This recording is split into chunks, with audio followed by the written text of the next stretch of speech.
And Sir Jopet, ano naman yung inspirasyon mo para maging successful sa buhay? Kagaya na sinabi ko kanina, well, primarily it's my family. Siyempre, tatay ako, I needed to provide for my family. At the end of the day, trabaho ko yun.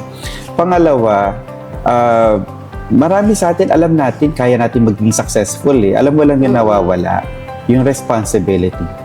Kasi when naging mahirap na siya, bibitawan mo na. Ako personally, I know I could be successful despite of all the hardships at saka mga hindi ko kayang gawin.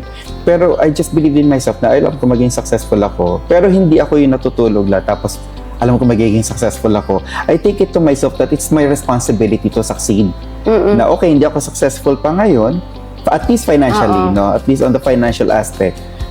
Then I will make it as a responsibility to myself to succeed. So, kaya I really valued learning, making mistakes, then learning from it. So, parang for me, making mistakes isn't an emotional thing. So, of course, it's hard. Part na siya. Hard, mahirap. Pero every time I make a mistake, I see to it.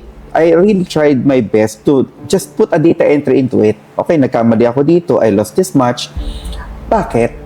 Ba't ako nagkamali? So, alamin ko kung ano yung reason. The easiest way is to just point other people. Eh, kasi siya, eh, kasi Correct. ganito. Eh, kasi nag-pandemic, eh, kasi ganito, di ba? Pero, I really tried the best to understand why I make a mistake, why it failed. And, saan ako nagkamali? So, therefore, when I make the next steps and next move, alam ko kung ano yung iiwasan. So, for me, yun yung isa sa mga, it's not an inspiration eh, parang, sabi ko nga, it's a responsibility I put to myself.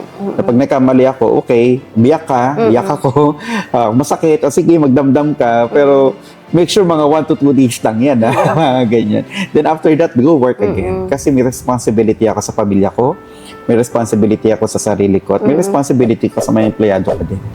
And dun, based sa sinabi mo, parang dun ko nakita na kailangan natin maging accountable sa mga bagay na nangyayari sa buhay natin. Yes. No? Wala tayong dapat sisihing ibang tao kasi we are the masterpiece of our own life. Correct.